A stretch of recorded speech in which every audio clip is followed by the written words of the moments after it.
Alrighty, welcome everyone. I'm Teeaboo and I am here for a brand new show. Whether you're new to the channel or an old timer, welcome. I'm very excited for this. I get to select my show here, in part, or at least I'm making this up as I go along, but in part because the last couple of polls, I've ended up watching both shows that have won the poll. Macross and Gundam, had to watch them both. Jujutsu Kaisen and Made in Abyss, had to watch them both. So now with Made in Abyss ending, I'm gonna choose. And my choice is to fill out my FOMO, because I have Frieren FOMO. And I'm not sure that that's how that word is pronounced, because it's spelled wrong. It should be, there's an I before E rule in English, but not in Japanese. And the Japanese doesn't have an I and an E. It's Frieren in katakana. But in the English, it's spelled, it's gotta be Frieren, right? I want it to be Frieren, because it sounds so mystical. I have done an excellent an excellent job of avoiding spoilers of all kinds about this show. It was a big deal, and as soon as people started talking about it in my Discord, I was like, okay, that seems popular. I'm going to glaze over and ignore anything that I see that's related to that at all. So here is my total knowledge going into today about the show Sousou no Frieren. There's a character named Frieren, and she's an elf with white hair. And there are probably some other characters. And that's it. Now, there's actually quite a bit that we can extrapolate from that alone. One, it's a fantasy world. Two, it's probably not an isekai, because the main character is an elf, and they probably didn't get isekai'd here from somewhere else. So we might be dealing with a traditional fantasy world, which is pretty cool.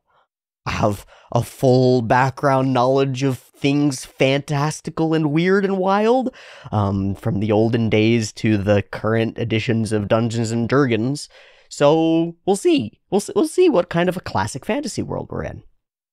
And then, if we're in a classic fantasy world, we have to tell a non-classic story, because if we just tell a classic story in a classic fantasy world, we're rehashing material, and we could do that, but it wouldn't catapult us to #1 on the My Anime List top anime list within months of airing by doing a traditional anime, classic fantasy story in a traditional fantasy world. It's gotta be something interesting. It's gotta be something novel, at least a little bit, and it's gotta have characters that really connect to people.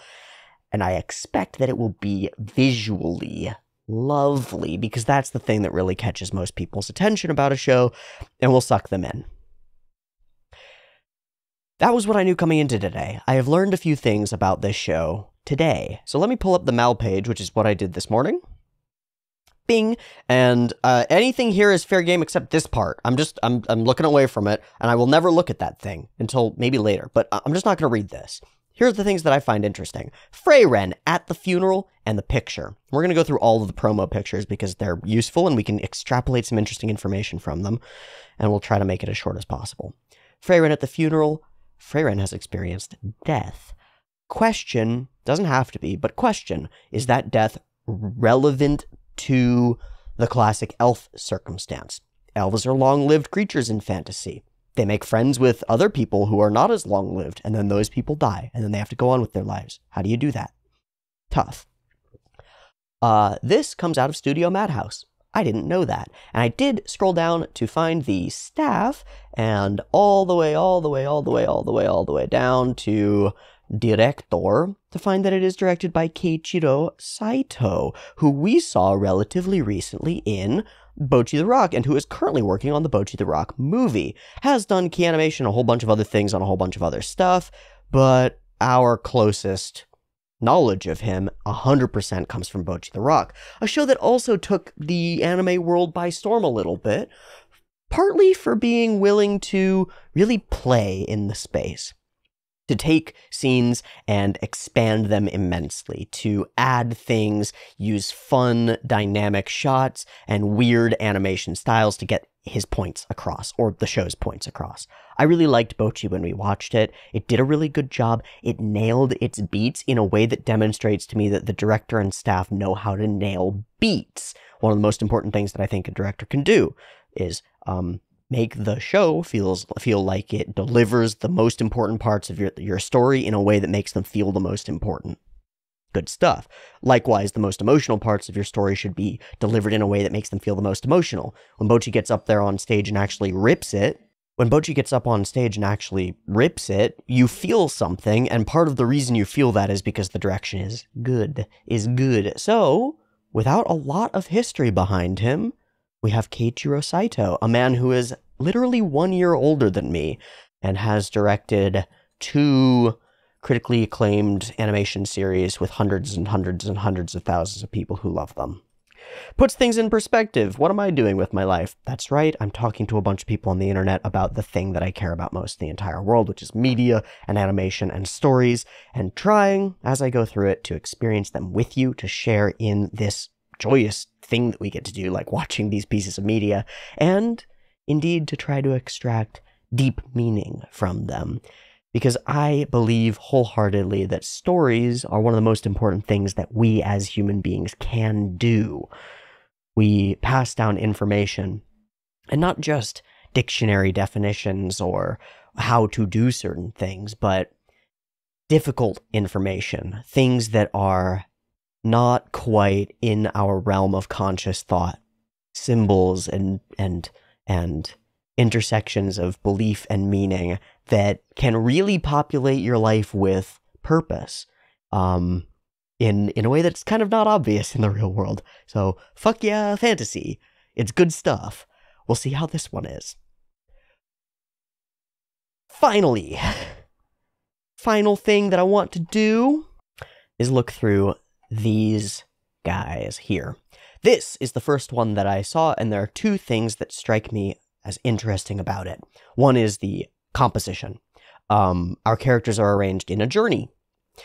I would assume that this is the order in which we will meet or get to know or befriend these characters, but I don't really care. The important part is that they are arranged as a journey with this castle in the far distance. They're going somewhere, or at least Frieren is, and she's going to meet a bunch of people on her way.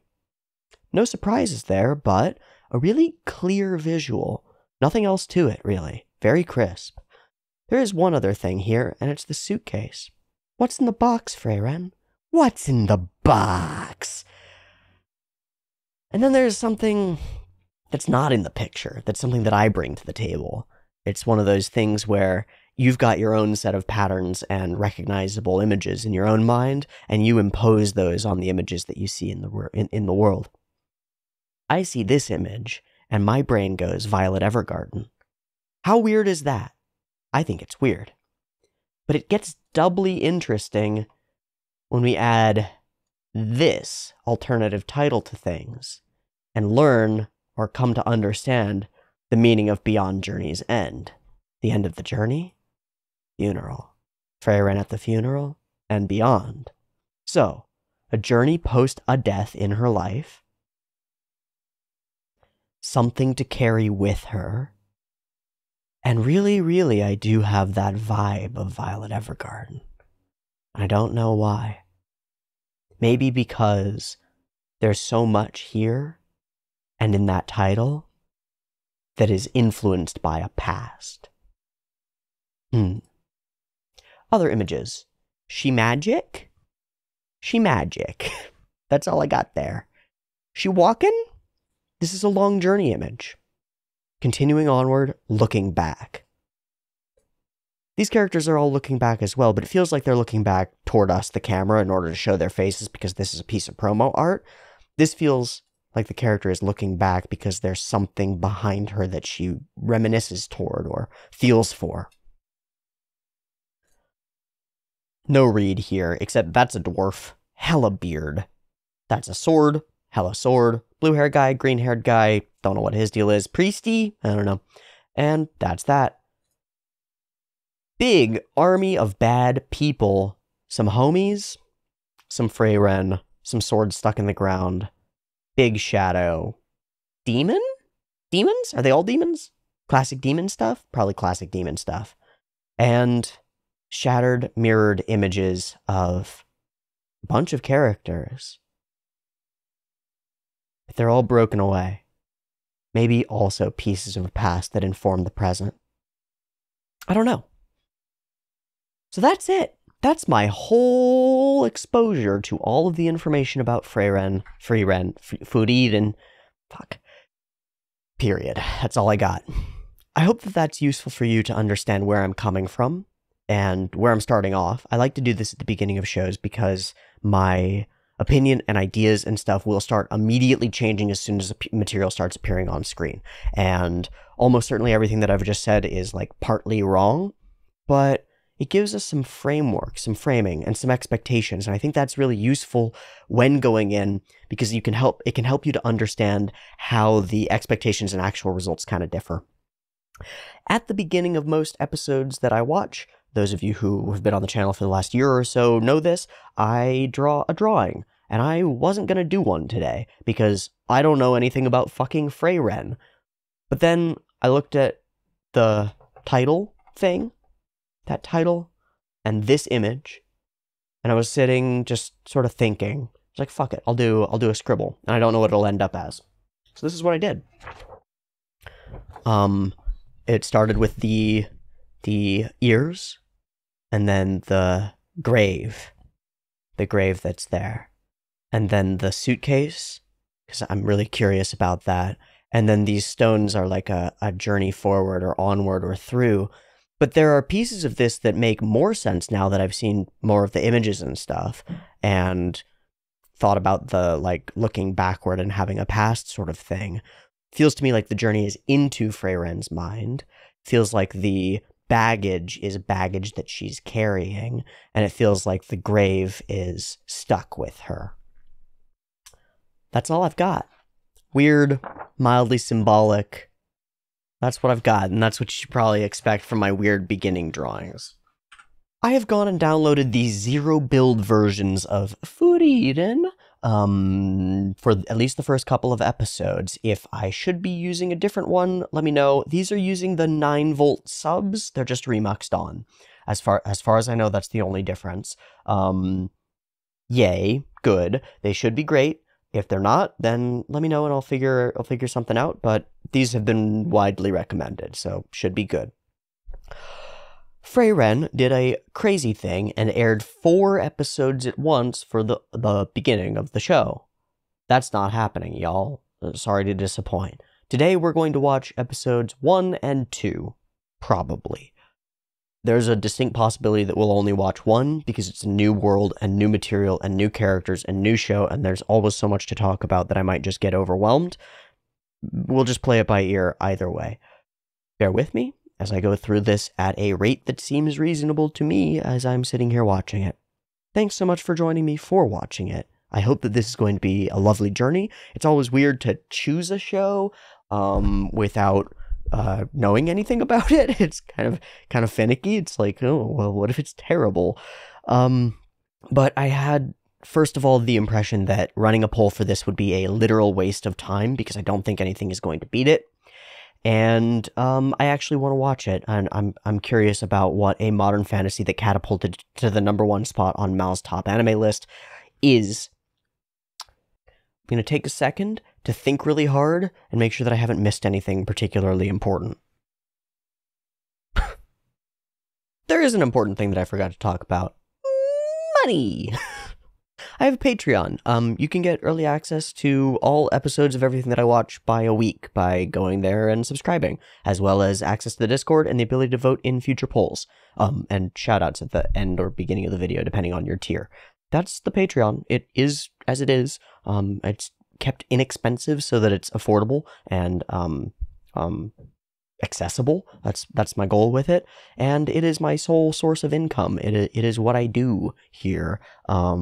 So if you'd like to allow me to keep making these videos, and if you've got shows in the pipeline that you hope that I will watch one day, supporting me even a little bit means an immense amount to actually making that happen. So please consider heading to Patreon. It's linked in the description, and I'll mention it offhand in every video. I don't like to do ad reads or anything like that. And you may notice that there are no ads on this video and no sponsors and no garbage. It's just the content. So that's the way I like to keep it, and that's the way I'm going to keep it. If you'd like it to stay that way, the Patreon is there. Thank you so much. And thank you to all the patrons who are already there and are already hyping Frieren up in the Discord. I haven't looked in a little while because I know that it's going to be a little bit wild. Love y'all. Much love. Gosh. Okay, I think that's everything. I've got episode 1 of Frieren.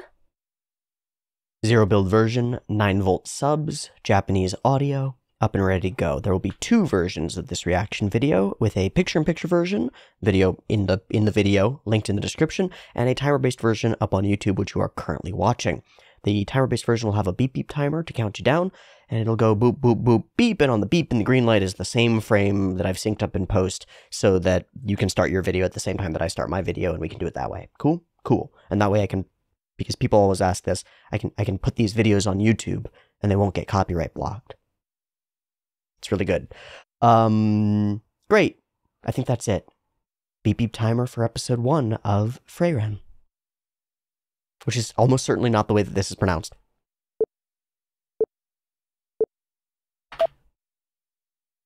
Oh, we're starting with an OP. It's a story that's like a fairy tale. At the end of a journey that is vast in scale, a little section of a longer path, an evil fearsome king. Demon king? Daring hero. And she remembers it.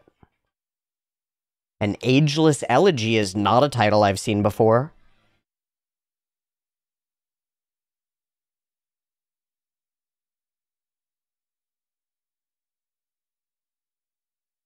So the hero dies.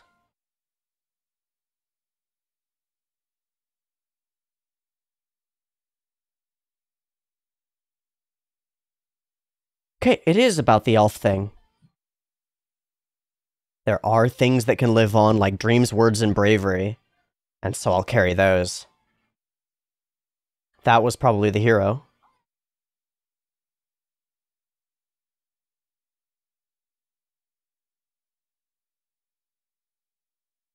Persistent grief. So far, this is gorgeous. I don't know how much it's going to look like the actual show.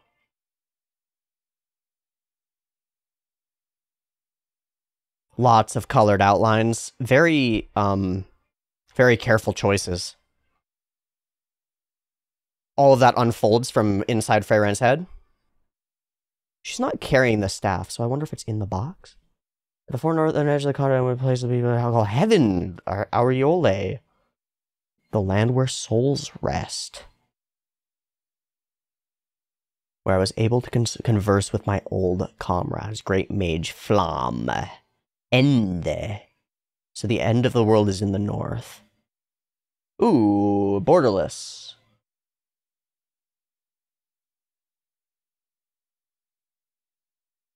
Nose in a book. Frieren.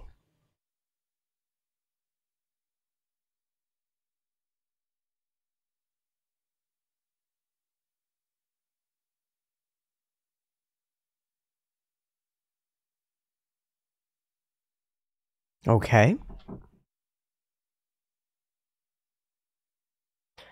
Can't be heroing anymore. Fix the world.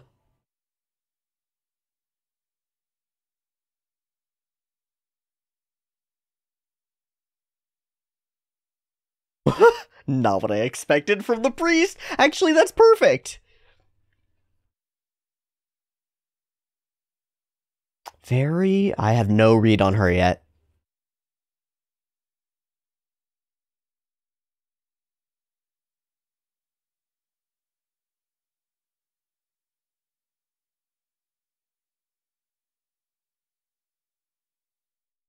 Broad, big.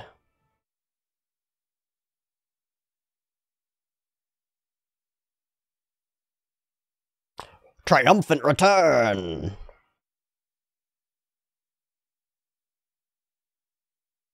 So, is this the great hero? Those background characters are well hidden. I think they were CG.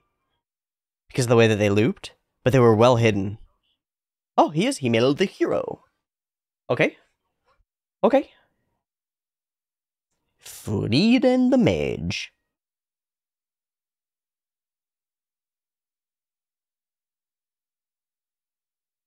Sounds good. That was, a jump scare. Ooh, that's lovely. No CG here. That's very Madhouse. It's very Madhouse. I don't know why, I feel it. Maybe it's because this guy looks like he's, oh dude, I don't know.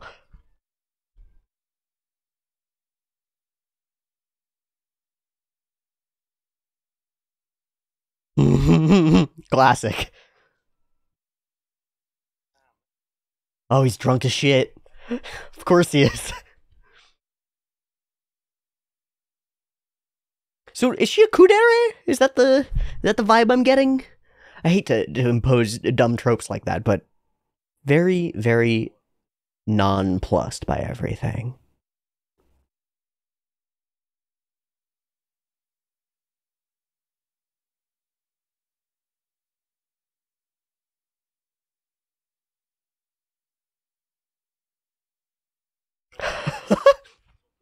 This is D&D. Oh shit. Oh god, oh no. Oh no. Oh. Been there, man, been there. Yeah, you gotta try turn. Well, he's the turn, so no. Oh no. Oh, consistent. Okay, we're just setting up the landscape.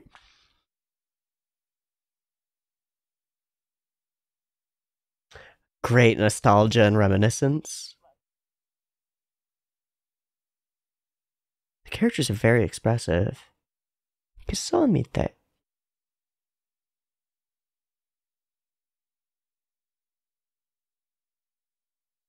Briefer for you than for them. 10 years.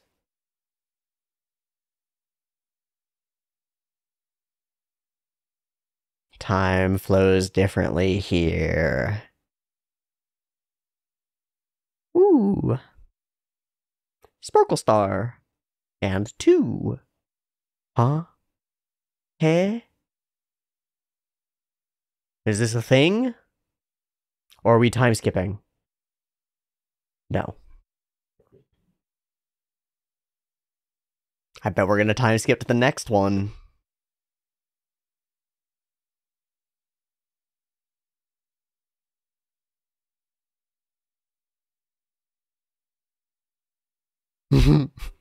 Shut up.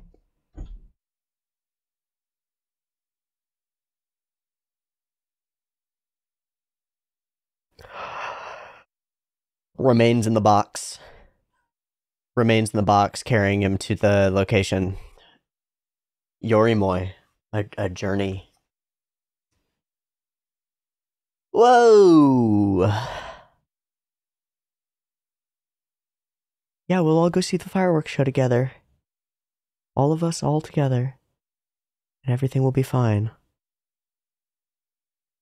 49 years later. Nope.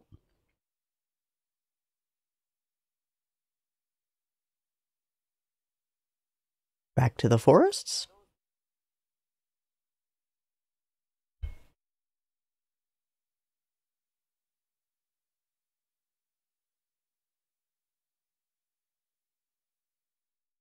Just doesn't compute yet, does it? Yeah.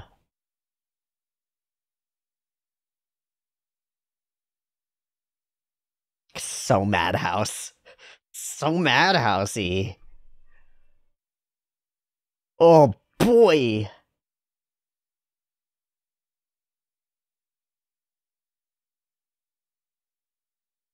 Time flies by. She's only got herself as a clock.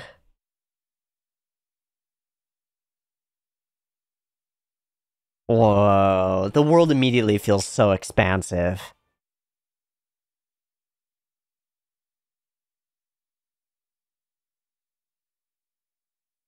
I was gonna say, when's she gonna get trapped again?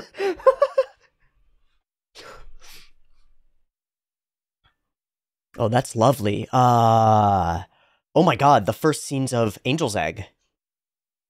That was like almost a direct reference. That's wild. Oh, he's gotten so old.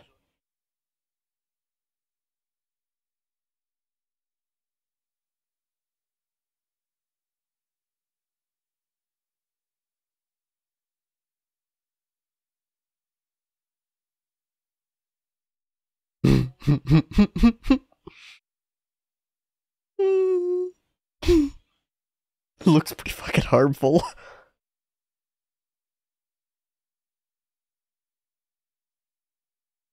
You will have missed their entire lives.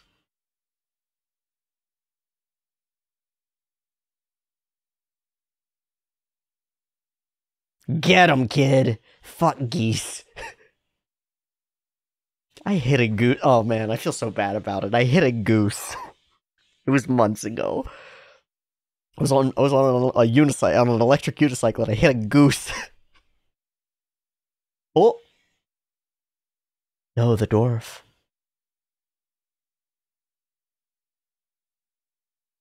That's He-Man? He got way shorter. I guess humans shorten a lot. Yeah, man, your mustache is lit. He's got that same soft delivery.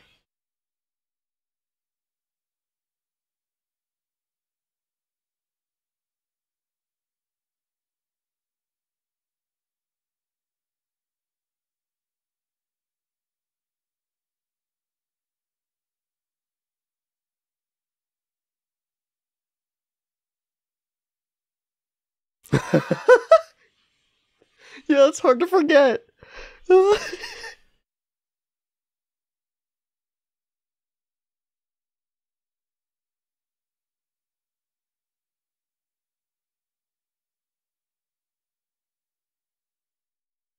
it meant a lot to him.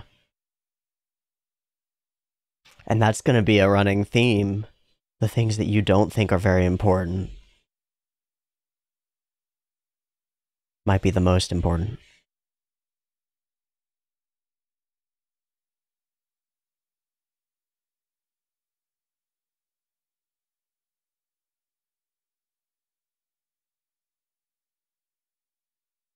Great, cool camera moves. Even the statue is rusting or tarnishing.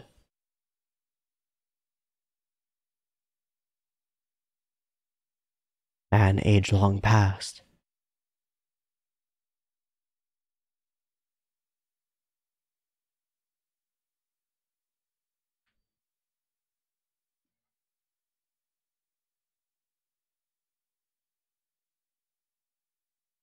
There's this sense of slowness to everything she does. Oh, hi, guys! Dwarves age more slowly, right?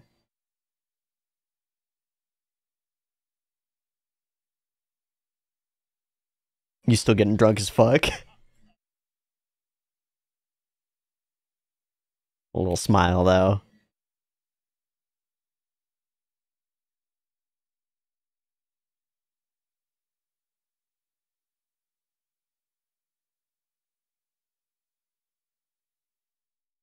It's a long journey.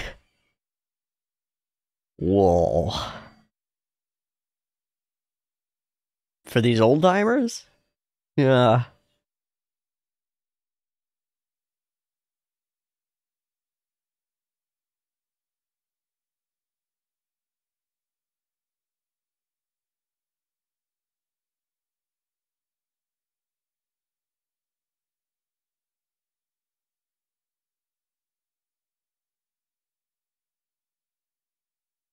Memory and nostalgia.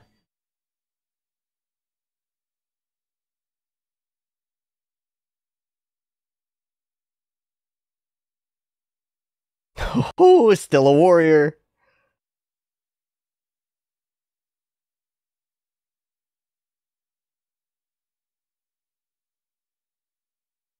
Back to the old teamwork.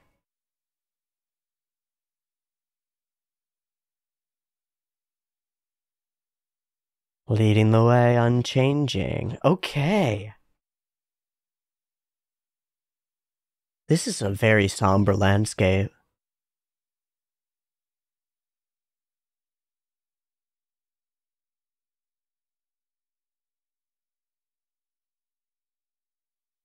Oh, wow. Okay, so they made it to the spot.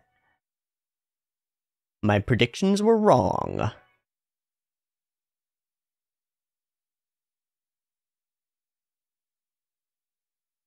And now we all hold hands and become Sympho girls, right?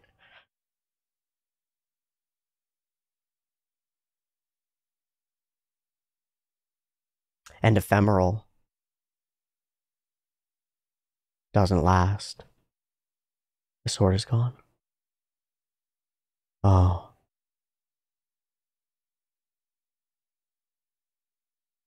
Mission accomplished.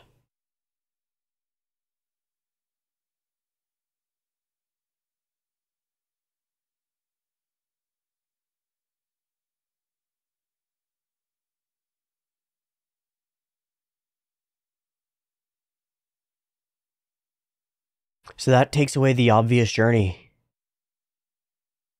So I don't know what we're gonna do now.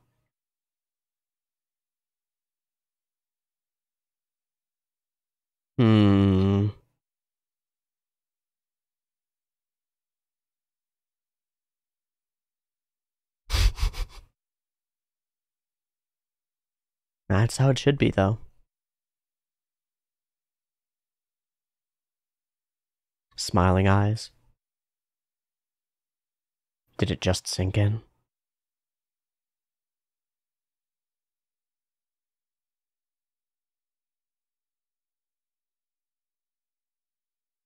There's no coming back.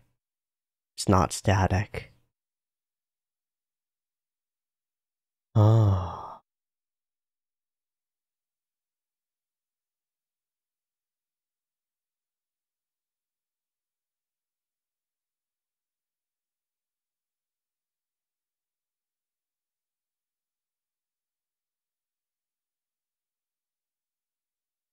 So why? And you knew that going in. So why? I didn't think that was the why she was going for. That's a much better why than I had. Aww. Aww. That's a good setup payoff. Wonder what that ring is. I didn't notice it on email, so.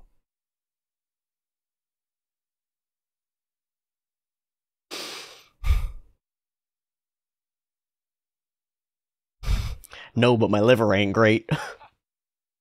Oh boy.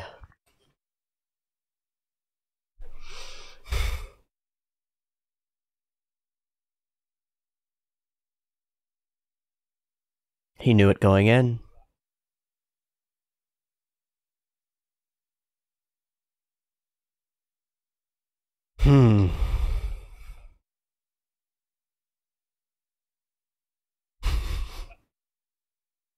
I love the attitude. It makes them actually feel like friends. I believe fully in their friendship.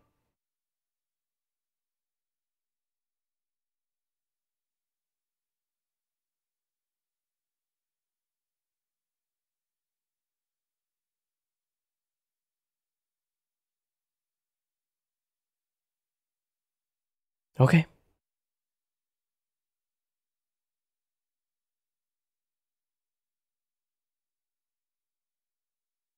Let's rebuild the party. No! One more job?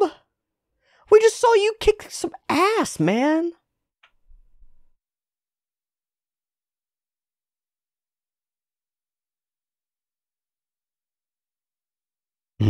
There is grace to age. But she wouldn't know.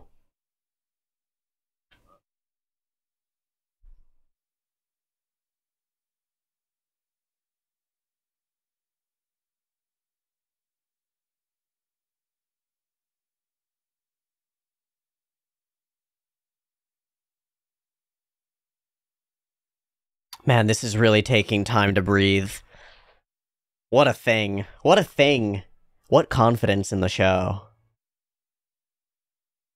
That's a very fun parallax, folks. Very cool.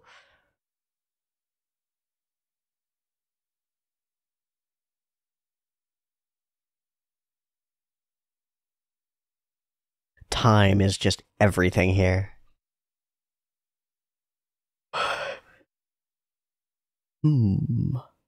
20 years post-death. Whoa.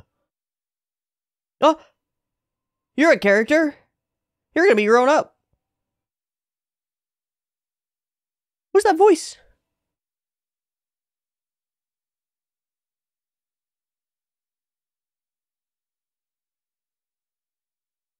Haita retired? And making a little kid do all your work. Arr.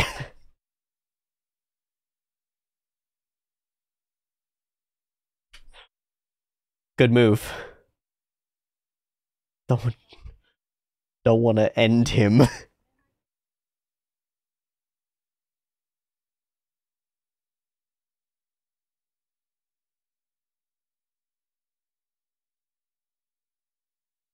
What's her name? Who is she? Oh.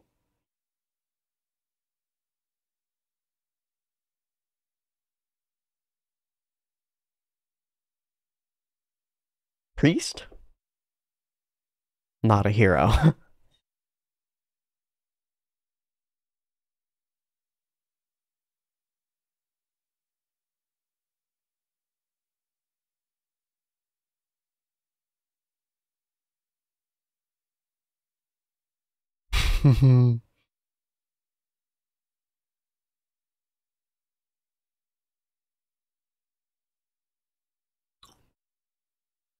Little Fern?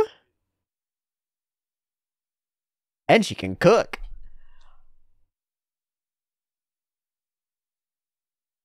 Don't leave her with me to see me die.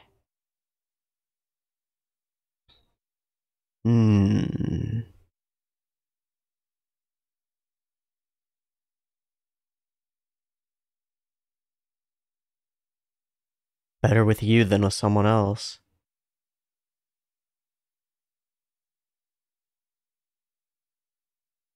Same request in different way?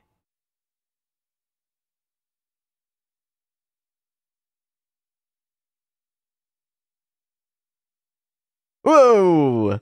Bad juju. Bad juju. No. I've seen Full Metal Alchemist. That's not good.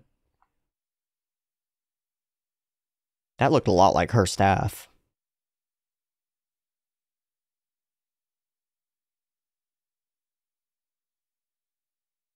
He won't be around, but that's fine. What are you gonna do?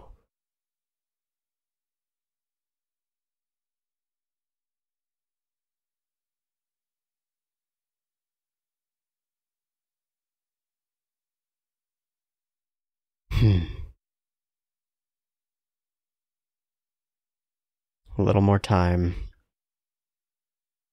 Back to it. The first thing that I wrote down in this notes is time is everything.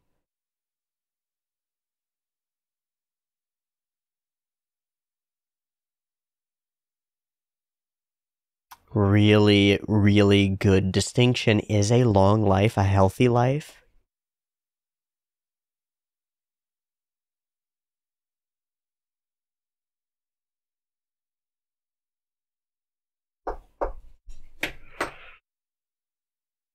You're gonna come to love her, and you're gonna bring her with you. Oh my god, that staff is huge. Where'd you get that fucking thing?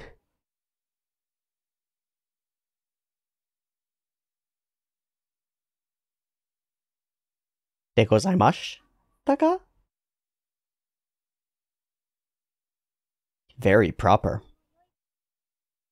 Gozaimasu again.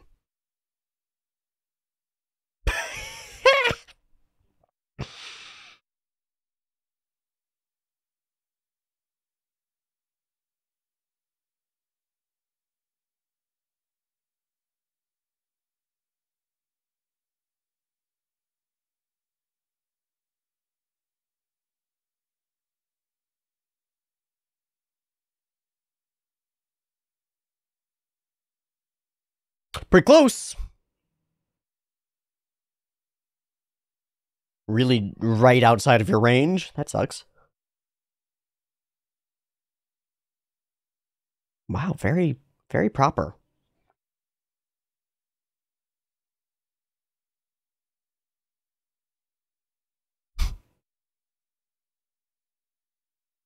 Is that the end of the episode? Holy fuck, that went by fast. Okay, I can see why we could do 2. We could for sure do 2. This is gorgeous. Is it like paper cut or imitate paper cut? It has to be digital. But it looks like papercraft, which you might be able to tell I'm interested in. Growth and seasons and time and falling and death and loss. Oh, and new sunrises. Moon.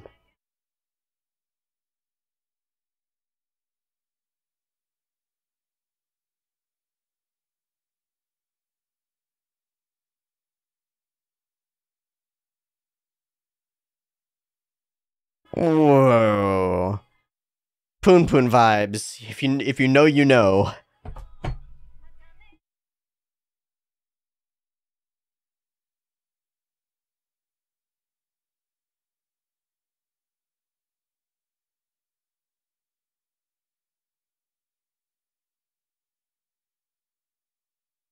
These are insane.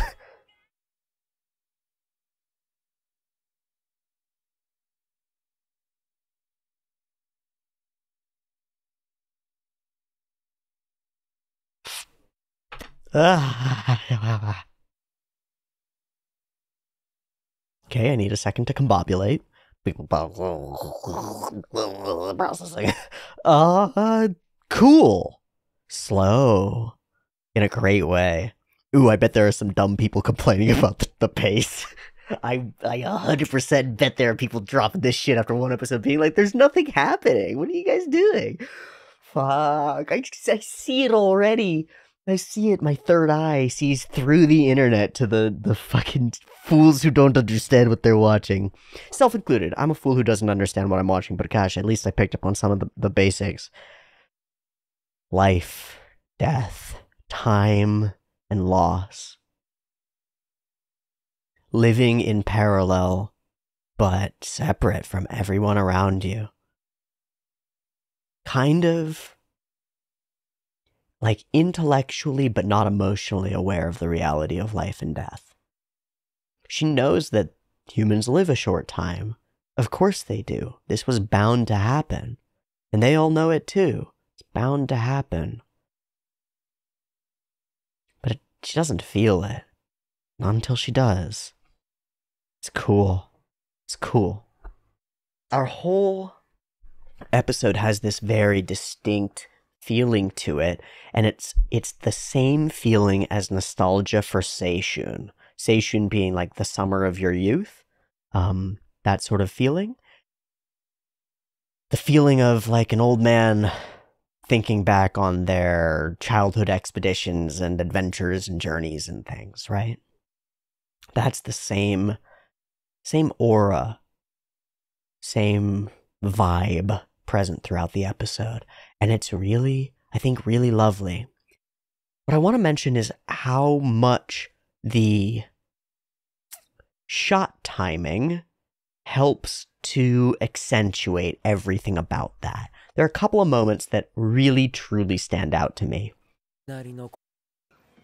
This one stands out to me in the simplest way. There are two things that happen here. One is nothing. And the other is that the camera follows Frieren. Sorry.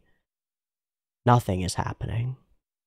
Nothing is happening, nothing is happening. She turns and that brings us into our shot, and the camera slowly follows her. The center of our story. Her gaze is what matters. But the way she moves is graceful and effortless and slow. And slow. Slow and confident. Why would she ever rush? Why would she ever move quickly? The only time when she moves faster than anyone else is when they're all walking, and she's walking faster than they are because they're all slow and old. Frieren walks through this world at a very different pace than all of the other characters that we see, and our camera, in many ways, matches that pace with a whole lot of framing shots. Let me skim through and see. There's one. There's one. Framing shots. They're not establishing shots, not really. They don't really establish a location. They just hold.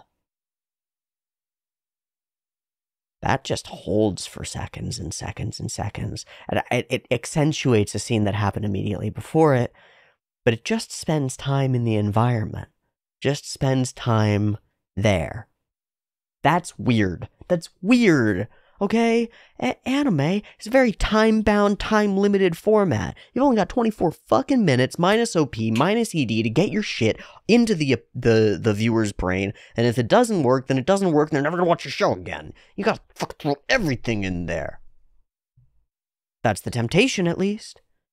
You might remember me saying at some point during this episode, wow, how slow and confident. You have to be really confident in the show to do it like this. To spend so much time with just a character wandering around looking, or so much time just looking at the flowers by their feet as they walk on, or holding on slow scenes. Takes some nuts to do something like that. That means that we got some balls in production, and that's great. The humans dance and celebrate and move and laugh and live wholly. Children and adults. Gosh, why? So this is the scene where it starts to immediately feel distinctively madhousey.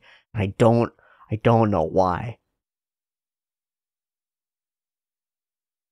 Overall style, maybe, partly height there, looks just like a character from Full Metal Alchemist. I don't know. General production and visual quality is exceptional.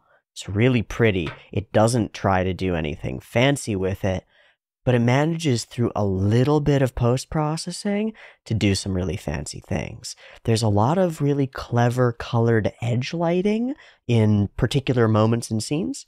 Oop, did I just see crispy little bits of these hazy light edges that actually fade to a greenish? And then the treatments of the backgrounds are really clever, both when there are big CG backgrounds with a whole bunch of characters, or things like this, going very painterly and broad shapes like bokeh, like it's all fuzzy. It's way better than trying to make everything look all crisp, which we do in the big party celebration scenes. Here, everything is much more crisp far into the background. We've got much better like depth of field, but even here in the deep background, it starts to fuzz. This also helps Frieren and these main characters feel crisper than everyone else. It doesn't hurt that Frieren herself has like some extra color to her. Like this is all whitish, silverish hair, but all these edges have this like green tinge to them, and the light purple that isn't necessarily coming from the light. She stands out. She's just more detailed. All of their interactions are so well written. They feel like really good friends to me. The way that they reminisce and laugh about silly things and mistakes that each of them has made just rings true. It makes me believe in their friendship, and I think that's probably among the top things that we gotta do for this story to work. If this is a story about Frieren figuring out how to live post their lives, then we've got to believe that the connection between them is real. And I believe it. Mission accomplished. There are some really solid, funny gags as well. I think Frieren getting stuck in a mimic is excellent. And some setups that I thought would pay off in a very obvious way and ended up paying off in a less obvious way. This moment when she walks away, we hold on the bridge. Yeah. I guess we'll never understand an elf's sense of time.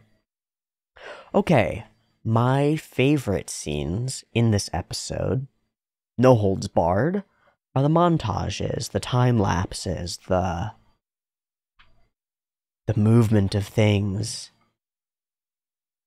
and exploring all these places, and little things like we're going to see this apothecary again, much, much older, and her expanding magic. All these cool locations really make the world feel big and broad and interesting. Oh, she's fishing.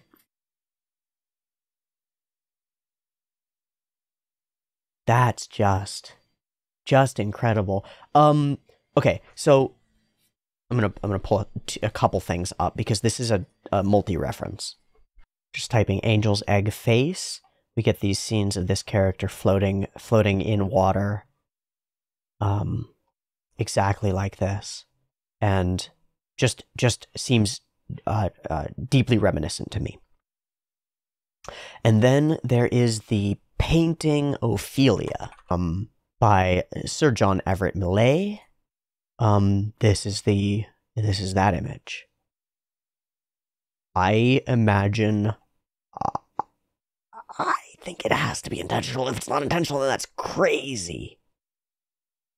I think it has to be, even if it's not. One of the great things about analyzing art is that intent only goes so far. And you can evaluate things as if the intent of the author matters or as if they're fucking dead, and it doesn't. I'm going to actually read up on what that scene depicts. The painting depicts Ophelia singing while floating in a river just before she drowns. It's not usually depicted on stage.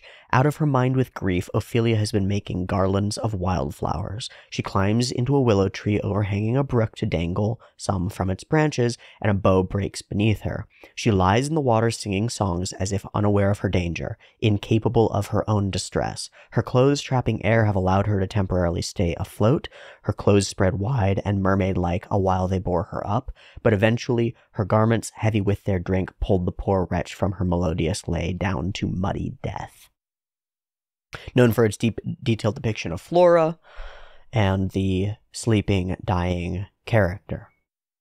It's probably not an intentional reference, but I can pull information from it anyway. You know? Our character here is undying, though. At least in the way of traditional elves. They may be killable, I don't know. She's laying in a flowing stream. The stream, there's an interpretation. The stream flows around her and she remains unchanged. Only, her hair drifting in the current. Everything else flows down, but she's rooted. Interesting. Things you can read however you want, of course. The old guy becoming older. And places changing around her. Get the goose! Okay, I mentioned it while it happened. I have to say it. I feel so terrible about this. I stopped riding the electric unicycle for a few days after because I felt so fucking bad. There's a park. It's relatively near me. There are a bunch of geese. Geese are assholes. By and large, every goose is an asshole, and they deserve anything that happens to them. Still, they are wild creatures, and they're not deserving of being tormented. I took it upon myself to torment the geese. So I rode around on my electric unicycle chasing flocks of geese. It's very fun. They freak out. Usually they freak out very quickly and then scramble away as fast as they can. I've done this a few times. It's always gone quite well.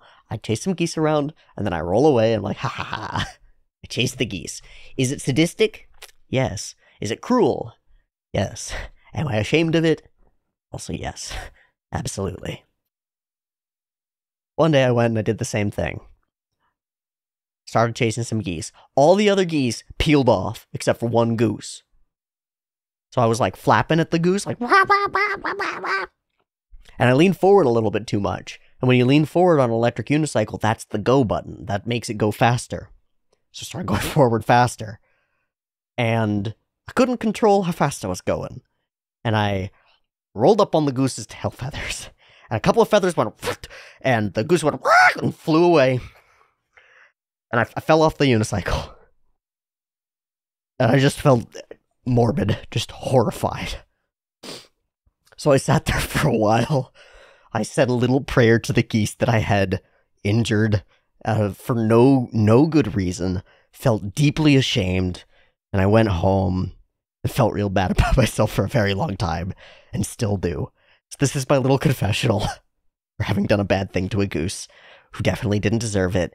Even though geese are assholes and deserve anything that's coming to them, they don't deserve to be chased around on an electric unicycle by an idiot. And they certainly don't deserve to be hit by said vehicle by an idiot. There's my shame. There's my shame. Forgive me, internet. I have injured a goose. I spent some time watching to see if I could tell which goose I had hit, or see if there was any blood or anything. I yoinked a couple of tail feathers. I don't think I hit the goose physically. It freaked the fuck out and got out of there. But still, it was way too close for comfort, and I will never do that again, and should never have been doing that in the first place. It was wrong. Random life thing.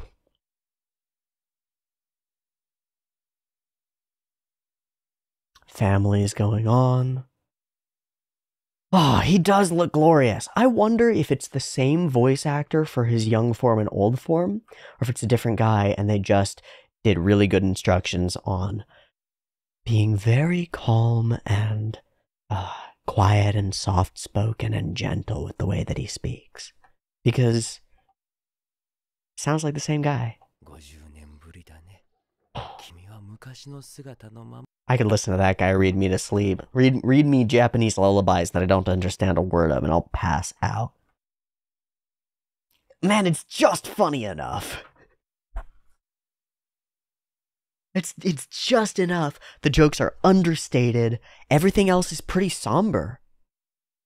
Or at least slow and methodical. And then a little bit goofy. Just a little sprinkle of goofy is all it needs. It's just the spice. Statues fade as she doesn't. What a weird thing. Some lovely traveling scenes. A cool fight scene that indicates that we have the potential to do cool action as we move forward. I like the choice to just hide most of his body under the big cape. Makes the scene very dynamic and fun. Honestly reminds me of some Osama ranking stuff, just in terms of the flow of it. Magic looks cool. It's not overdone. We'll see if there's a lot more of it in the future. And they make it to their destination. I didn't think they would. I thought that would be where it would go, like, finally a destination to reach. But no, they make it here. They share in this moment with each other. An ephemeral thing, a memory that's locked in time and is truly beautiful, partly because it doesn't last. And neither do they. Okay, there's one element here. The people badmouth Frieren for not having feelings about this, and she's crushed into the bottom center of our frame. Overwhelmed. No sadness, how heartless. But the other two are there to be like, no, this is good. We're all chilling. Which is, I believe, how it should be. I much prefer that kind of a funeral to the, oh, how deeply sad. And that his eyes are smiling really sinks it in for me. It's like, smiling eyes. How he wanted to go, finished his journey. But the moment before the bell rings on stream, something is wrong. Something's missing. And she'll state it later. I knew that humans were short-lived. Why didn't I try to get to know him better? I don't know anything about this person. So is that our journey? To discover who these people are? Who people are? And how they work? I don't know. But she journeys alone for 20 years before finding her way here, meeting a young mage, being asked to tutor her, and saying hello to her old friend who makes of her 2 grand requests. One to take care of Fern, and the other to explore a book of lost magic, and possibly bad magic. Bad. Maybe it's not. You know what? Worlds differ. Maybe resurrection magic's totally kosher here. It is in D&D world, you know? Because it's a game. Like, you gotta be able to revive people. It makes sense. In a lot of worlds, it's like, resurrection, immortality, that sends you down a bad path. Maybe not. That's a curious thing. I don't really know anything about how magic works, or like what's really going on in the world, or anything. Just there's been an era of peace. Magic is cool, you can collect it. Requires certain pieces of cool things. There are classic classes. We're in a classic middle-agey type of fantasy world. Details are really lacking. We haven't had any reason to reveal them, and a lot of them might be things that Frieren doesn't know. Doesn't need to know. Like, I don't know why she would concern herself with the politics of the mortal world. It's like, why does she care who's king when they're only going to be king for like 50 years max, and someone else is going to replace them? If the town goes on and there's still a town there, who cares? Interesting. It's a dramatically different perspective, just built into the framework of the show. From the, like, first principles of it. Elf with human friends. So far, the exceptional fantasy story thing, well, it both is and isn't happening, because this isn't an exceptional fantasy story yet. The only thing exceptional about it is the agelessness of our character. But nostalgia, grief, loss, those are very real, palpable, real-world things. Maybe an exceptional story, period, with a fantasy backdrop could work. I'd be down. Be very down. Okay, we have to watch another. That was too little.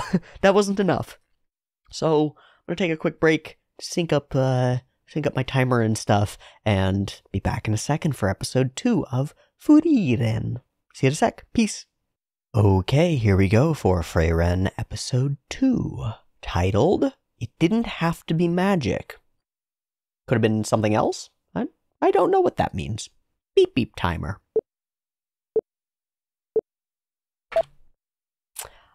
I get to pay attention to the visuals this time.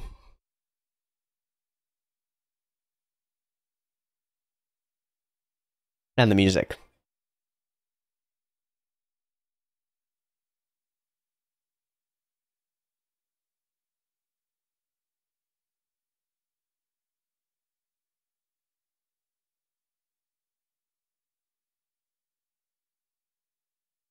It's the statue. Everyone flowing past her, going her own direction.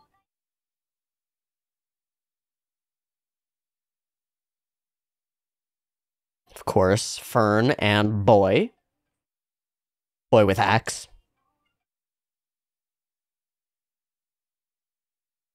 I guess she's, weak to mimics. The ring. I still don't know where that ring is from.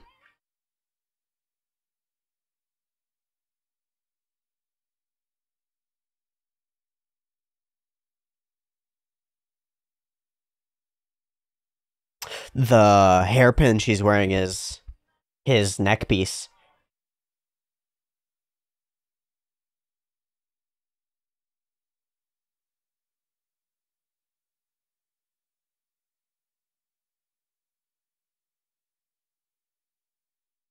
Flower wreaths hits Ophelia again.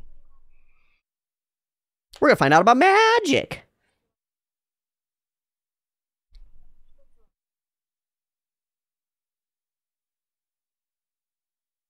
Okay. Quantity expenditure control.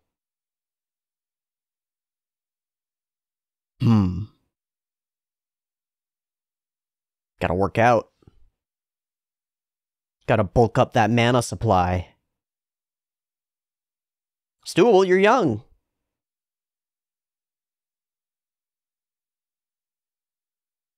It's a big fish.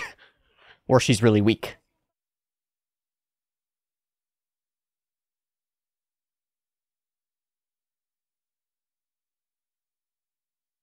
Hey, she caught it.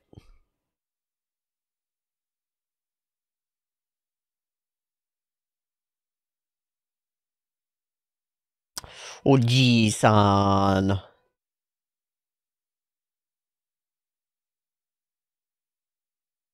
Yeah, spending a little time. Whew. Oh, a lot of time. Heh heh. Just old man stuff.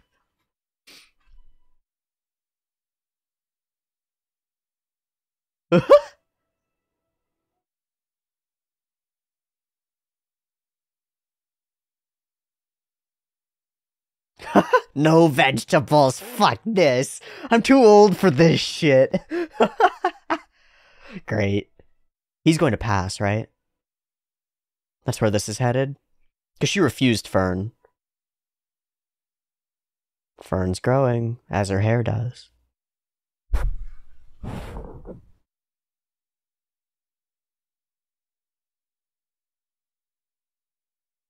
Four years.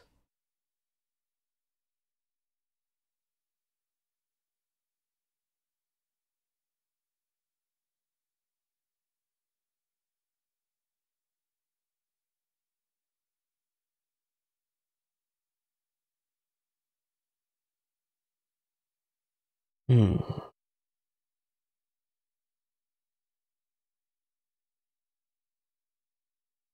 He just died.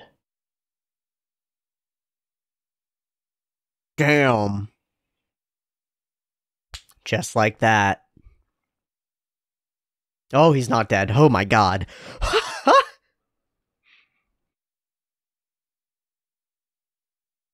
It's the Fundoshi.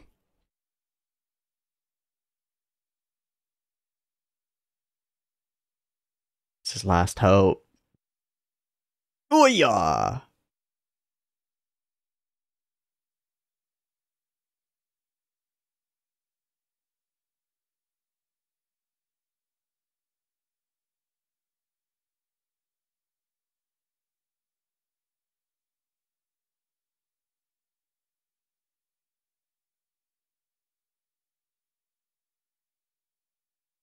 Poignantly aware of the mortality.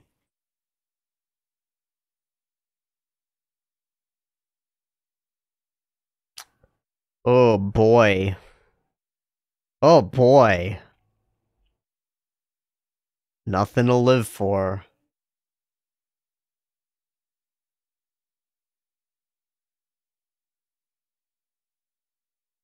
Still drinking.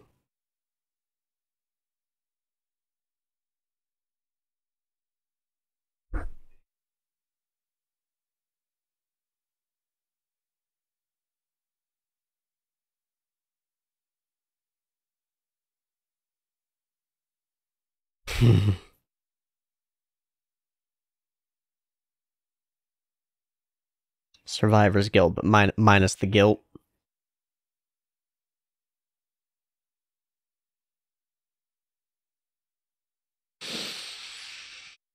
Wouldn't be passed down. So, passing information down. A desire to leave a mark.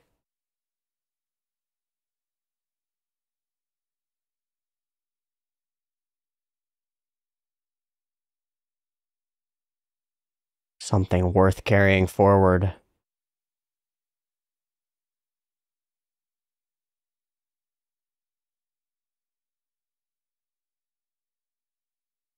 Hmm. Doesn't have to be magic.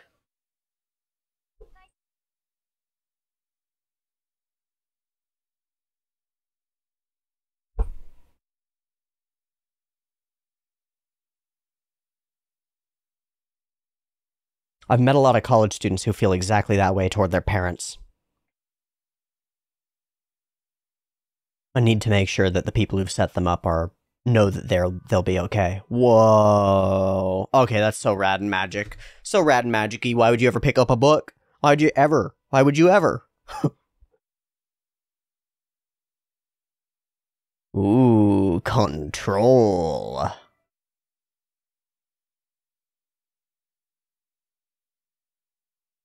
Let's go, Fern. I believe in you. The last piece of the grimoire is hard, huh? Come on, Fern! Blast him! Blast him, Grandma! Fuck, that's sick.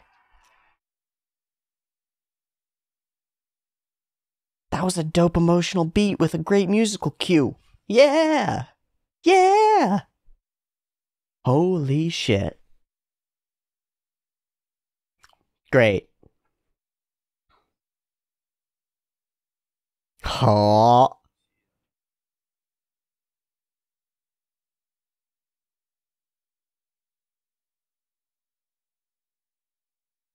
Keep you here. You sneaky fuck.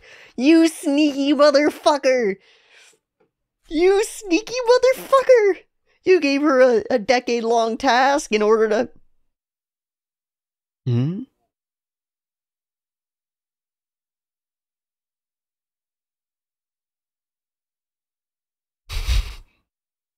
Good angle, old man. Can't refuse him now. What if it's his dying wish? Yup, you got. Motherfucker. Motherfucker. Leave me?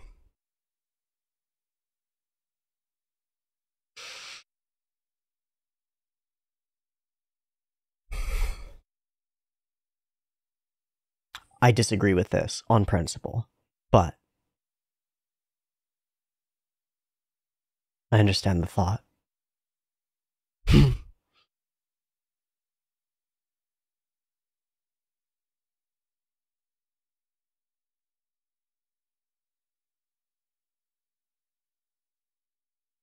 Wow, she's deeply emotional about that. Her own regrets.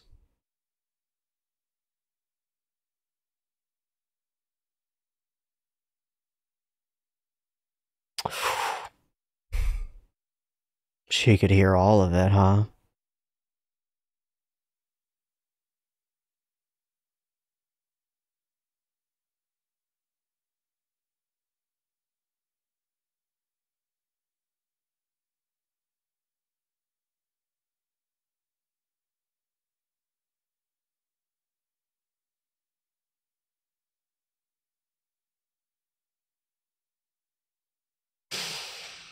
Carried on a legacy. Pup! Spending the time with her, good. I really agree with that. Yeah, let's go.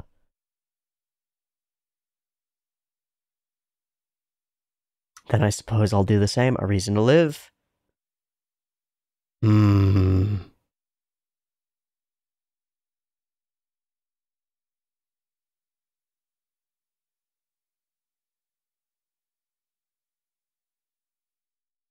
Is that one for you or also to pour out? Oh.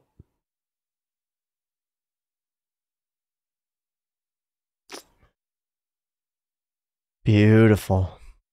Already tinged by fuzzy memory. Beautiful. You living in a pumpkin, bud? Yep. What is happening to all the... Oh my god, we are collecting pumpkins. Why would you ever use your hands? Why would you ever? We got magic for that. Hell yeah, get paid for odd jobs. You want me to sow your field in minutes? Throw grains everywhere. Done. Fucking sweet.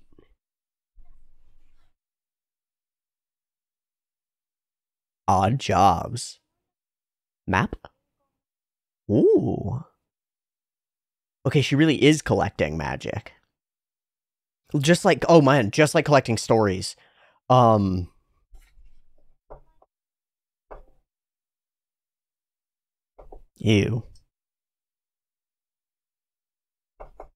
Like the Grimm's brothers. That's really important. She's creating a legacy.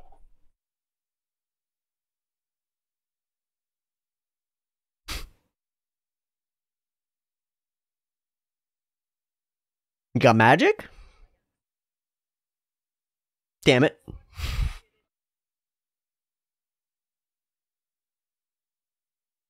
That'll do, that'll do, that'll do.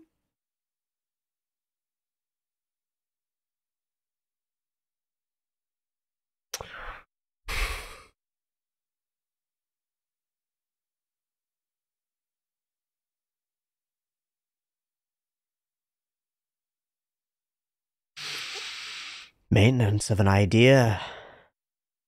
Oh.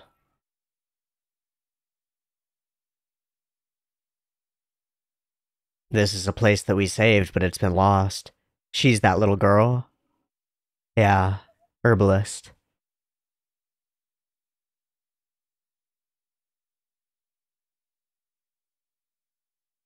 The hero appears! The hero appears! The hero appears! Actually, it seemed easy for him, but...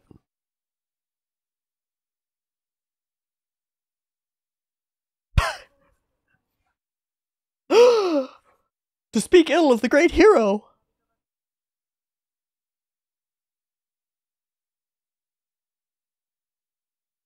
Oh.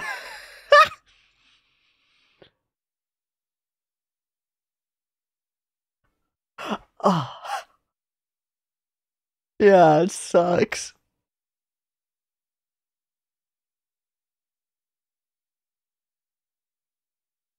Sup?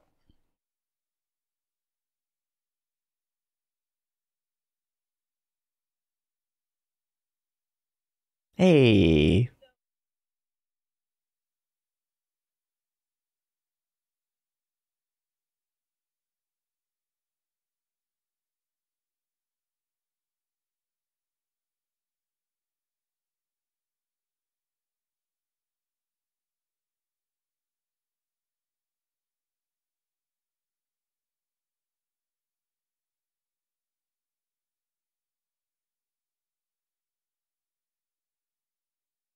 Hmm.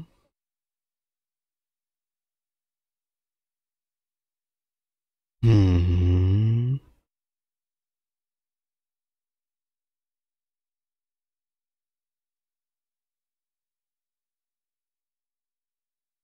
Oh, she's an herbalist! Right!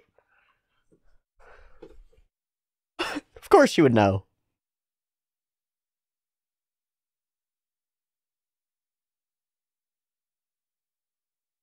So is our journey going to be, or our mission for today, to restore a piece of that? Oh. Can you bring back an extinct flower with magic?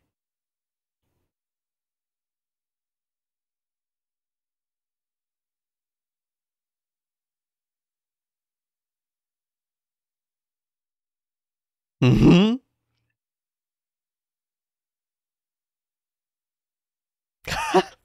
I'm a little mad. Just a little mad. See you, nerds.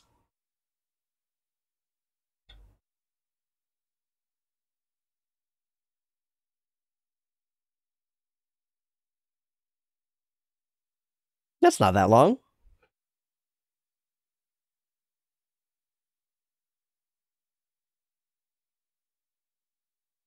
So understanding of the world turns into...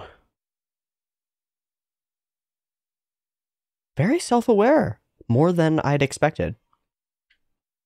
Oh, hi, big turtle boy.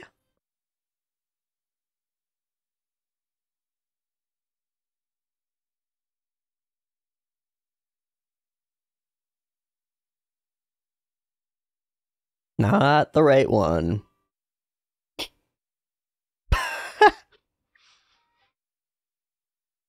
She's so, like, graceful and then totally a klutz. Ooh, stirring up the pot. Herbs from the swamp.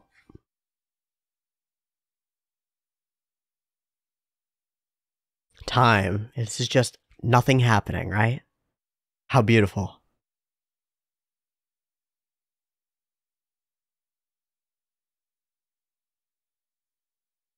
Wow. So no time at all. I was thinking maybe giving up. Cool house.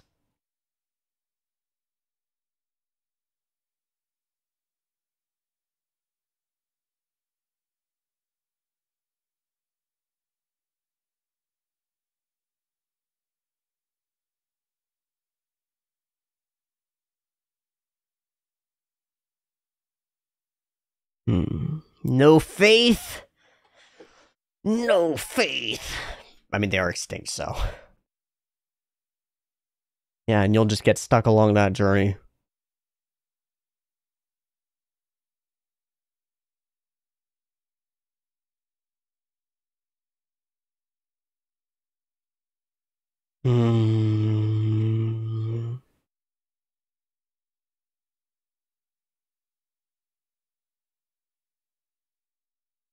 But not right either.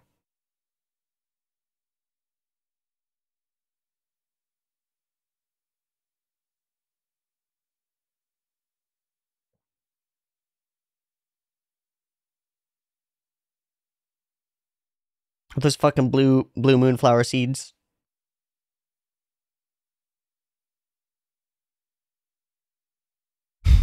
Did you have them the whole time? Oh, she's gonna tell her.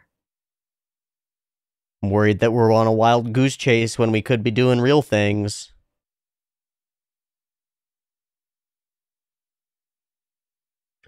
Is this good enough?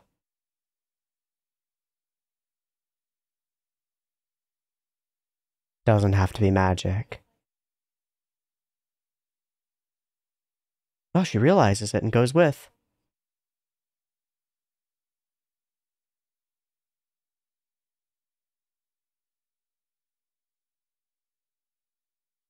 Yeah, how much is a little longer?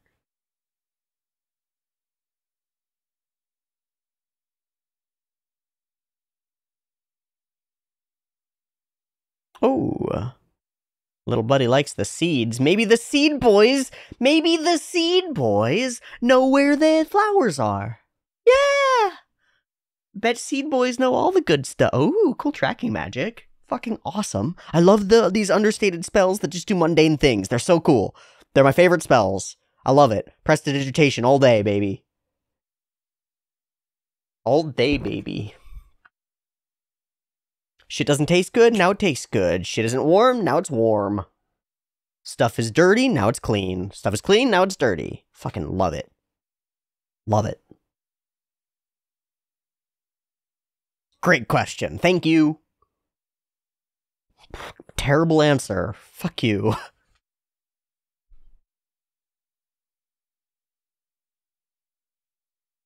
What else are you gonna do with your time? Whoa.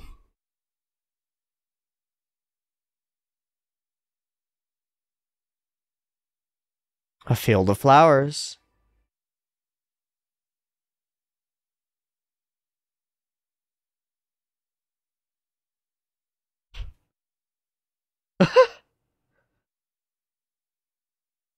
Aww.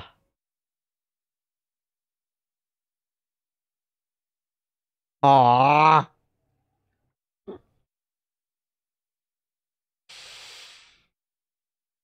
So it's all influenced from him in a lot of ways, huh?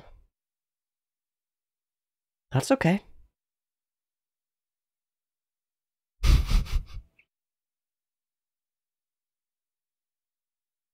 The little character movements and stuff are so expressive. Hi, little scramble boys. What's up, seed scramble? Ooh, a petal.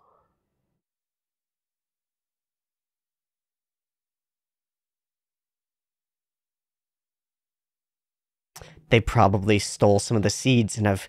They're doing to the seeds what she's doing to magic. Or what the Grimm's brothers did to fairy tales. Collecting things and storing them away with no knowledge that they'll be passed on.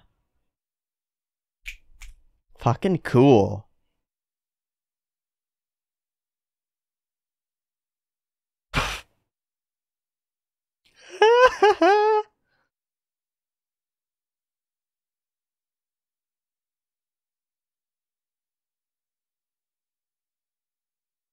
And now there is. Cool! Oh, dope as fuck.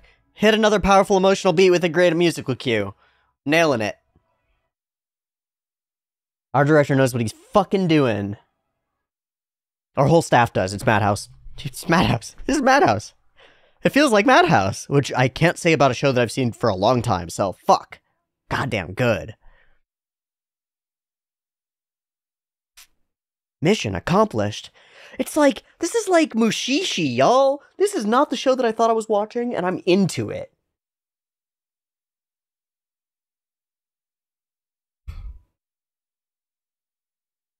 Is it? Okay, there's our it didn't have to be magic. Huh.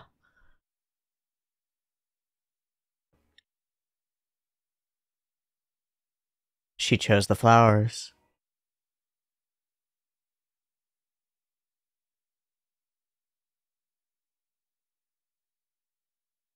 That's cool.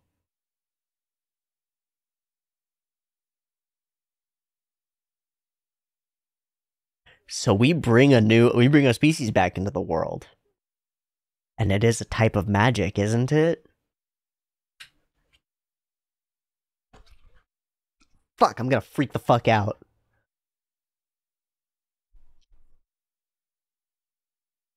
Oh, return a flower crown. Glorious. Temporary, but the field will keep blooming. And there it is. Oh, baby, we're doing episodic-y, individuated vignette things. Slow emotional exploration of an emotional metaphorical landscape. Everything means something else. This is my shit.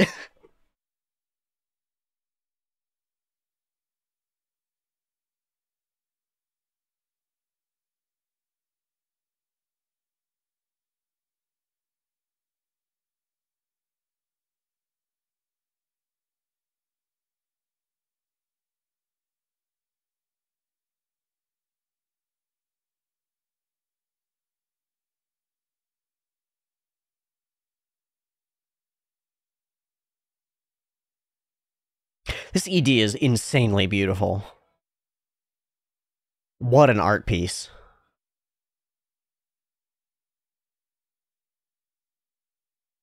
Flowers.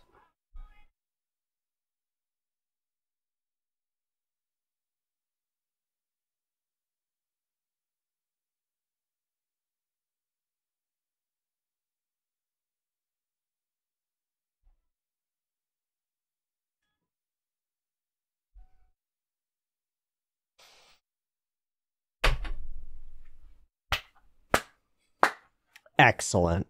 Absolutely stellar episode. Multiple meanings. Oh boy.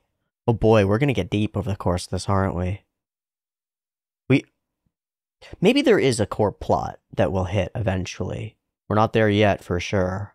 Probably a number of vignette episodes like this. This episode feels like an episode of Mushishi. Boy, reverence for just one person's memory. Just this one old lady. And for the statue itself, for what it represents. And then the journey that we go on is to collect these flowers. It's to gather something. Something that's been lost to us. This whole episode is about things passed down. Information and stories. Meaning and purpose, too, maybe more importantly. Heiter does what he does with Fern because of Himmel. And Fern goes on living because of Heiter. And does certain things because of him, and because of the things that Heiter did because of Himmel. There's a chain going backward into the past. There's a path. There's something passed down, and it changes generation by generation, but it persists. Frieren is separated from that. Just like we see her laying in the river with everything flowing around her, she is separate from the flow of generational knowledge. she's something eternal herself, right? But what she's doing, what she's obsessed with doing, is going through the world and collecting pieces of, like, folk magic, finding them and preserving them. And what that reminds me of is the great preservationists of stories over our history. For thousands and thousands of years, most human cultures didn't have writing. They passed down their most important tales and stories, the real backbones of their mythological perception of the world. And to back up, all of us live in a story.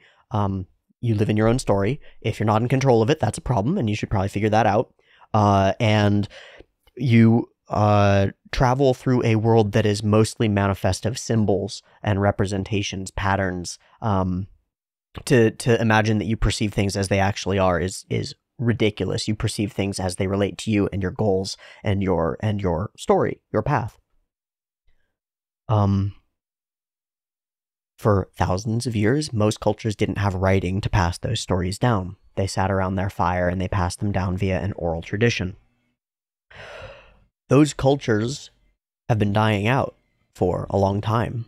And for a few hundreds of years, some very clever people with a desire to maintain and preserve those pieces of cultural identity and importance, honestly, like, stories that are as important to these cultures as the most deeply religious beliefs are to your own, things that truly are the foundations of the way of seeing the world. Go and find them, have the elders of whatever tribe or community tell them the stories and write them down as best as they could. I think the best known individuals who did this were the Brothers Grimm, who literally did this across the lands of Germany and a little bit beyond, and wrote down what have become the official versions of these folktales. Cinderella, the Frog Prince, Hansel and Gretel, Little Red Riding Hood, Rapunzel, Rumpelstiltskin, Sleeping Beauty, Snow White. Honestly, the entire Disney lineage, right? There's a reason that those Disney movies have a deep and lasting appeal of some kind. It's because they're ancient stories, like multi-thousand-year-old stories, aka the story of two kids who wander into the woods and get eaten. It's a good story. Has some meaning. Or Cinderella, the story of a young woman who is beneath everyone else and is elevated to a station above them because of she's seen by a particular man. A story of weird, fucked up, not very feminist aspirationalism. Or Little Red Riding Hood. Be careful if somebody is pretending to be your grandmother and has big teeth. If these people, if the Brothers Grimm, for example, had not existed and no one stepped up to fill their place in history, we straight up would not have these stories. Not in any way in the format that we do. The work that they did to preserve them, to collect them and preserve them, is pivotal to our knowledge of self, our like human introspection, our ability to see what people of the past have believed and to recognize those influences in us. Their goal in doing so was scholarly. It was for their own erudition and for academics. That was why the Brothers Grimm went and did it. Could even say that they were something like hobbyists. And yet, the work that they did, that particular work of preservation and passing on, has had dramatic impacts on the world at large. So here in our story, Frieren is collecting magic. Something to be passed on. And not just big spells. When we think of powerful mages collecting magic, it's like, why would you collect any magic that's beneath all the magic you already know? You just want the bigger spells. Bigger fire, more damage, more pain, more coolness, more power, more stuff. She's collecting all of it. And seems to value it all in many different ways. What was the reward for this work that we just did? A piece of magic that makes tea warm. That's it. That's all it does. Very useful. I'm going to write it in my little book of collected folk magic. That's powerful. That's powerful. And it's important to mention that we're watching a story that is now about a pivotal part of information processing and passing.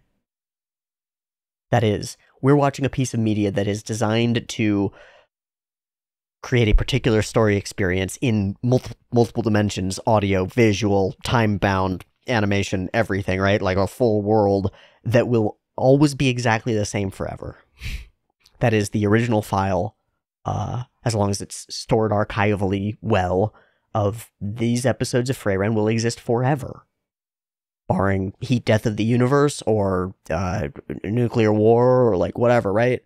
Even then, it's pretty likely that a USB drive somewhere is gonna pop up. This shit exists forever. This story is one worth telling, worth saving. And it's a story about things worth saving, things worth remembering, things worth knowing. And so we've got one of my favorite things in a piece of media. It's when it's layered on itself, when it tells its own story in some way. Because the reason that I'm drawn to media is because of the passing down of information. It's like the most fascinating thing in the entire world to me. It makes me excited. It makes me excited. Whether it's songs in Symphogear and being able to reach out to other people across time and space through your expression of self, or collecting stories from the deep past and making sure that the future generations will be able to stand on your shoulders. That shit is my shit. That is my stuff, man. It's my spice. And I think it's Frieren's too. That excites me. That makes me very happy. Find out a little bit about magic. Do collect a fish. Oh man, subtle stuff. The little look in his eyes when he's just looking at Fern is like absolute adoration. It's beautiful. Time passes quickly. This is fun. It's just goofy. Man's living his best old Japanese guy life. I mean, can't knock it. Can't knock it. Some cool transitions and funny moments. There are a bunch of things in here that are... Frieren is so... When she's like fully dressed and walking her stuff, she's so methodical, almost robotic, but smooth, graceful, but very precise. And then there are all there's this lovely gap to it where she's just or freaking out because she's too cold or whatever. It makes her immediately lovable. I'm impressed. I'm impressed. These sidelong glances and then that look over the shoulder, they're great too. I'm just taking in the look of the scene. This is cool. There's so much variation in light and shadow. Like, there's this light source in the back. It's not strong enough to cause edge lighting on the back of Frieren's hair, but it is enough to add a secondary light source on this guy, who's both key lit by the light source that's illuminating Frieren, and also lit from this thing up here. And then part of the way that we express that is that her gray hair and his gray hair are deeply different tones. His is more yellowed. Her skin tone and his skin tone are deeply different. His is more grayed. Like, just layered in makes everything feel right. And I haven't noticed any scenes where it doesn't feel right. Oh man, what a fucking clever boy. What a clever boy. And a pivotal, poignant scene.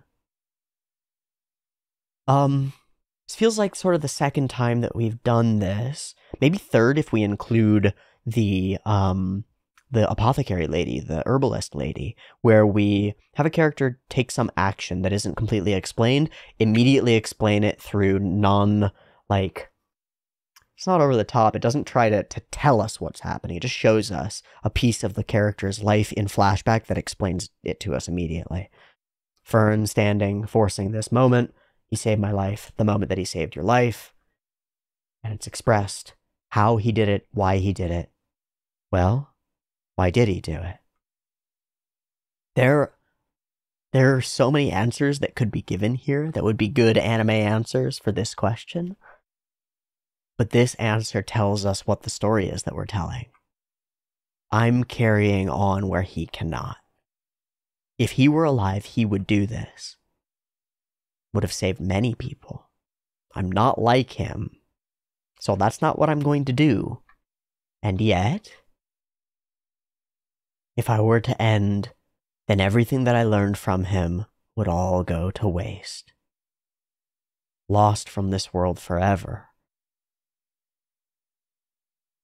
Is it our duty, those of us who remain, to carry on the worthy parts of those of us who came before?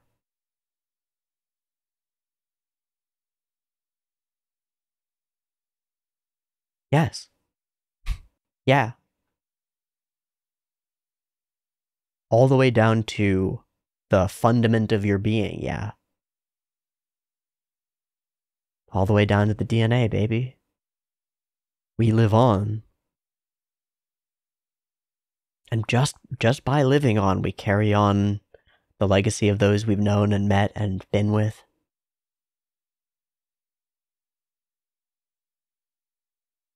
It's really simple. I'm thrilled. It's really simple, but it goes as deep as it can go. It goes straight to the core. As deep as it can go. There's some true here. The big true.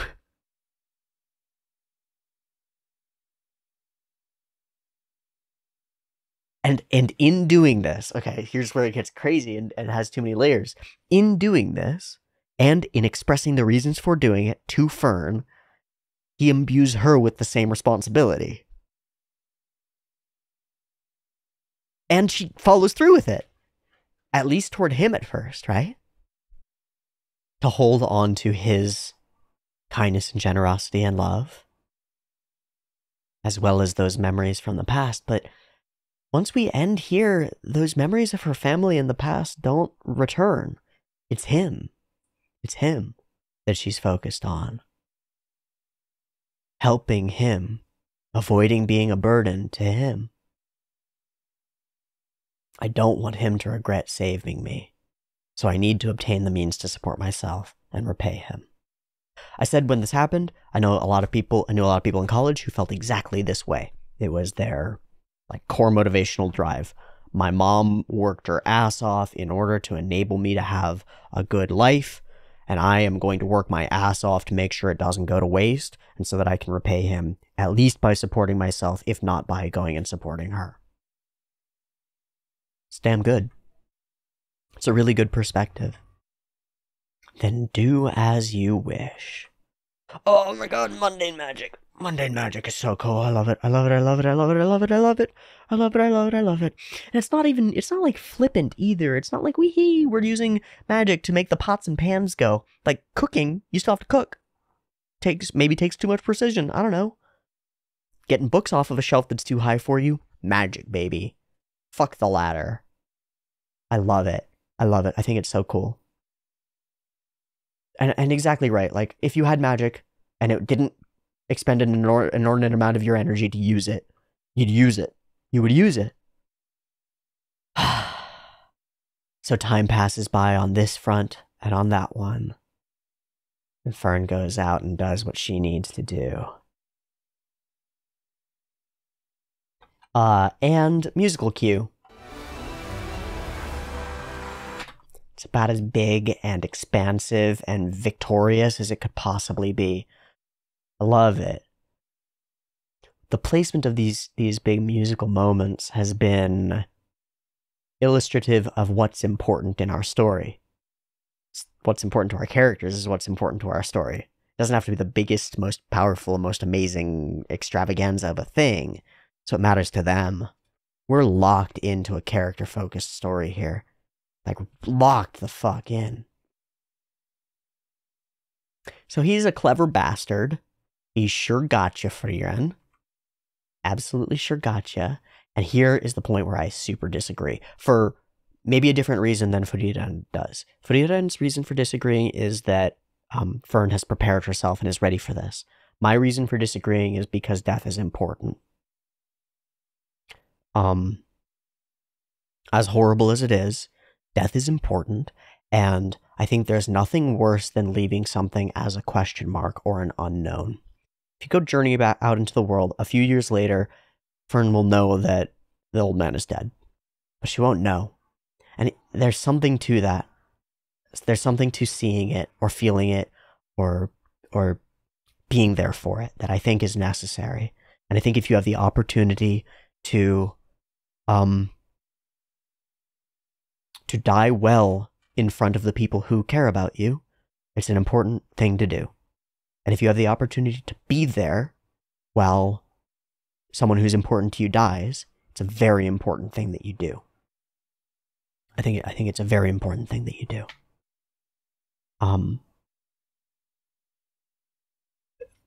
Facing a parent's death is usually the one. Facing a family member's death, or in this case, a surrogate father's death, prepares you in many ways for your own. But it also lets you put an end to the connection with them in a way that doesn't end. It lets you transition it from a clinging on to a continuously living with. And I think it's really important. I don't know. It seems to me that it would be much harder to grieve without witnessing the death or having a funeral. It's why we have funerals. It's not for the dead, it's for the living. It's so that you have a chance to grieve. So that there's a demarcation, a ritual, a finality. So you can run away from that out of fear or the attempt to avoid causing pain to people, but you're avoiding causing one of the most deeply, sharing one of the most deeply human things that exists. A thing that we try not to think about, try not to talk about, try not to focus on too much. But it's real, real, and it's there for all of us. It interests me that, well, someone as eternal as her would come to similar conclusions. But she did experience the death of Himmel, right? And so maybe she's realizing that that was important. Or maybe it's just the reason that she gives. She's long since prepared herself to say goodbye. Spend this time with her. Say your goodbyes properly. And make memories. She cries here. Her own regrets. That's damn good. Oh, it's damn good. Why did you save Fern? It's what Himmel would have done. Himmel, the hero, would have done. Saying it that way, it's like, that's what made him a hero. Yeah. Okay, so she crawls through the pup. Just goofy enough. Just the sprinkliest of goofy. Just a little Salt Bay of goofy. Fuck. It's dope as shit. She's already back. And there's already a hole in the rock. Hell yeah. And she says, then I suppose I'll do the same. I'll do what Himmel would have done as well. Oh, I love it. So we leave him behind. And it does have to be magic. Magic pumpkins. Oh my god. The setup for the answer to the thing is the first frame of the portion. First frame of the portion is the setup for the answer to the thing. Seed boys. It's the seed boys. Okay. Getting a little bit pissed because I don't know what we're doing, and then getting a little bit pissed because we're going and searching for an extinct flower for like half a year. Yikes. Yeah, gonna be hard to keep Frieren in line when it comes to stuff that takes time.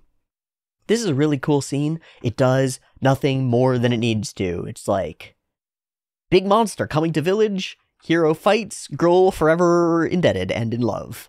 Dope. Makes perfect sense. Oh my gosh. But then we get to undercut it with that same snarky deep friend thing where it's like, yeah, well, he's not that cool. I know he wears heart boxers, okay? He's not that cool. Not that wearing heart boxers makes you uncool. It kind of does. All clean, but a little barren, so we go off hunting for a flower that doesn't exist. And not too long ago, decades though, but they're worth searching for. And she says, I think this is for myself, not for Sir Hemel. Oh, I got cool fucking animals, hilarious stuff, montage as fuck. She can't get through. Get some great advice from the old lady, talk to her, and it works. It works perfectly. I don't think you're wrong, but I think it's different. Yeah. It's not like it's just my time as a big realization. But a bit more is a bad answer. Mundane magic is cool. Kind of a double up on lovely scenes, because we get this nostalgic past scene, and it's like a repeat. Like retreading those steps in some way. And then we get this glorious scene where she flies up above the thing. And it really looks great. The little cut in between, right there. Clip. Huh. That's cool.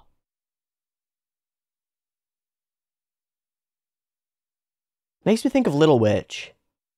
Just because the way that we're like moving so fast through screen and then the camera's following and not quite keeping up and then keeping up. Just a little bit. So beautiful.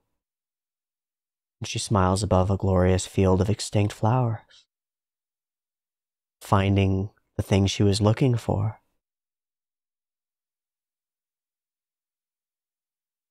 Why do you work so hard for magic? I don't understand. You should. You didn't give up after all. And her answer was that it didn't matter what it was. It could have been anything but magic. And Frieren's retort is powerful to me. But you chose magic. And then you stuck to it. There's something innate and joyous and correct about that.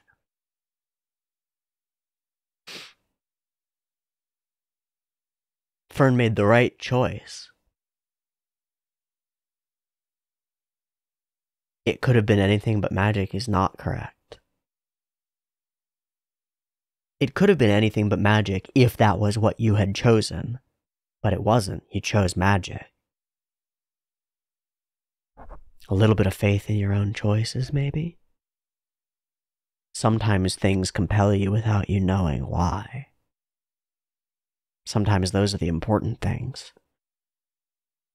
Do you think that the Brothers Grimm knew that by collecting these folk tales they would preserve them for hundreds of years into the future and potentially for all time as technology developed? That their writings, the stories that they saved from old villagers and storytellers, would become some of the fundamental backbone of Western mythology? I don't think so. I think they just chose to do it. Felt like it was right. I think there's something to that. If it calls to you, choose. Choose and pursue. So we make the world a little bit more beautiful than we found it, bring something lost back into it, and pay our respects to the person who set us off on that journey in the first place. What a great episode. What a great pair of episodes. What a cool show. What a cool show. I really like it. I really like it. I like the pace. I like the amount of time we spend looking at simple and mundane things in the environment.